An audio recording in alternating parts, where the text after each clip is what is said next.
Today we're going to be replacing some end seals for this says UC128, but it also works for the SVS system. It says SVS 125. So I've got some leaking on this end piece here. So I just got a catch pan and tarp down. I'm going to go ahead and empty the fluid out first.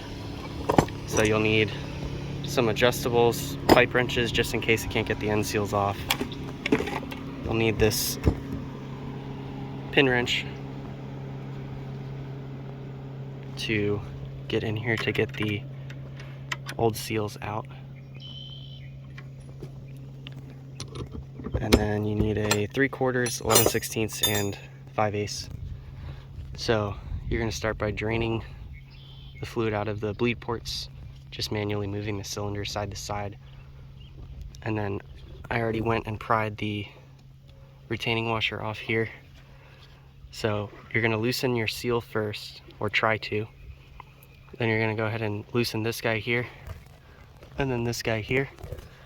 Idea is to pull this shackle off, and then you can loosen this side here to pull the whole rod out, because this shackle won't be here.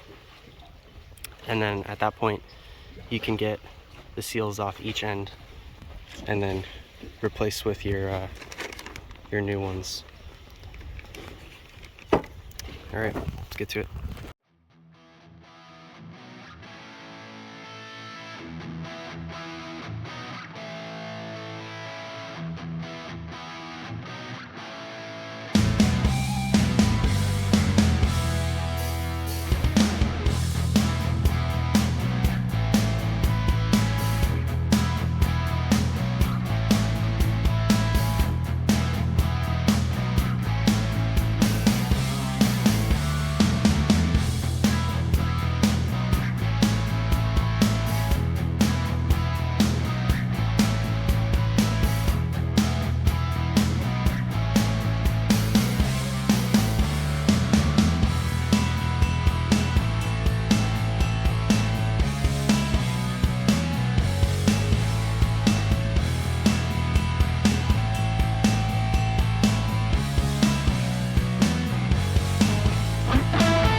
Alrighty, got everything apart now.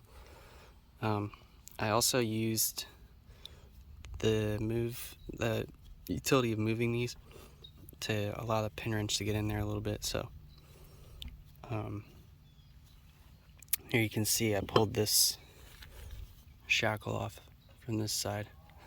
Something to note, to be careful of, there's a key that rides on the shaft itself. And these little guys here, one on each side, so be careful when you finally get these loose. Also be careful, these washers come out, and there's also a washer underneath your nut for this guy here that can fall out. I would definitely recommend having everything loose before you fully loosen these guys. Get them to finger, tightness when you're taking them off before you take the shackles completely off, because you don't want to be torquing with just this connected. But then once you get it off, you can pull this guy out. And note that if you pull it out, there's a longer side and a shorter side. For mine, the shorter side went in this way.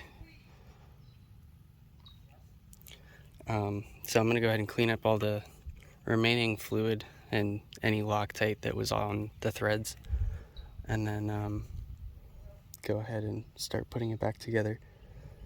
So I'm going to get those back in, the new ones back in kind of finger tight, and then start putting the rest back together.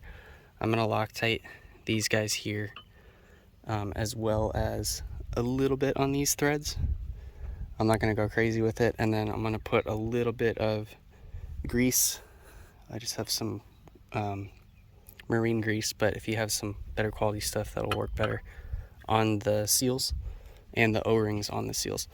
So when I put it back in, there's just something there to help guide it on, because I don't want to damage them in the process. But if you crack both the bleed fittings, I just had them going into a bottle with these little hoses, and manually move the motor. It'll flush all the fluid out of the ram itself, and then you can close those off, and then you'll have just a little bit left when you crack these and pull them out completely. You can see here what drained out. So just have something underneath to catch it. Really not too bad.